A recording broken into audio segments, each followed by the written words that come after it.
Hey guys, I'm Connor, the Multimedia Director of the Equinox, and welcome back to the KSC Equinox Preview.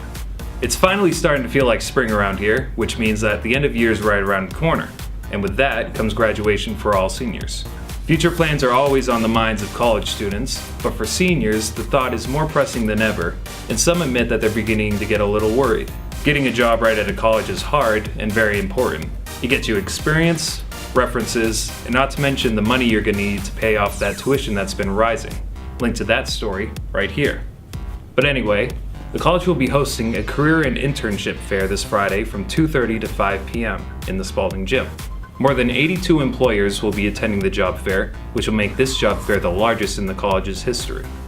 Louise Ewing, a career advisor here at the college, says that it would be a good idea for any seniors interested in the fair to come by and make some contacts. In an interview that's in this week's Equinox, Ewing gives a list of tips and info about how to get out there and get yourself heard while trying to get a job. For the whole interview and more about the fair, check out this week's Equinox. Now, as I'm sure a lot of you commuters know, finding a parking spot really close to campus is a big pain in the butt.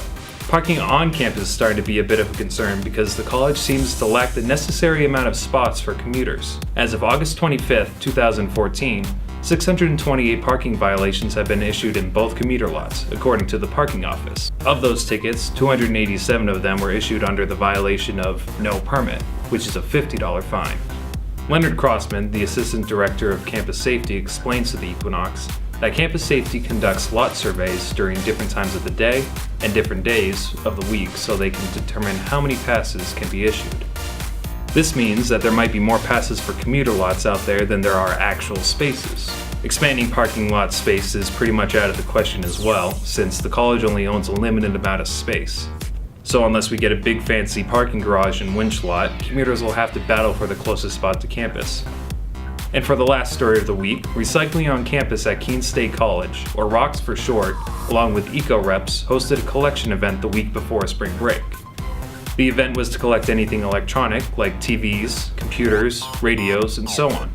This event was held because around 95% of all discarded electronics go to landfills, and aren't recycled at all. This is according to the New Hampshire Department of Environmental Services. Recycling is all around better because it saves resources like metals that need to be mined out and put into your fancy aluminum smartwatches, smartphones, and laptops. Not to mention all of the toxic chemicals in the electronics that need to be taken care of properly, not just thrown into landfills. Usually the event is held well before or after spring break, and because of the timing, Heather Greenwood thinks that this might have been the reason they only collected 3,700 pounds of electronics. The good news is that she noted that there were more students recycling old cell phones than in the last 2 years they've been running the event. The article in this week's Equinox has a lot of info about ROCKS and the different ways the campus is trying to go green, so check out that story if you have a chance. That'll do it for this week's preview. Again, make sure to pick up a paper or go green and check us out at kscequinox.com, as well as like, favorite, and subscribe all of our channels. I'm Connor, and we'll see you guys next week. And also, it's not very news related, but as of recording this, it's my dad's birthday, so happy birthday, Dad.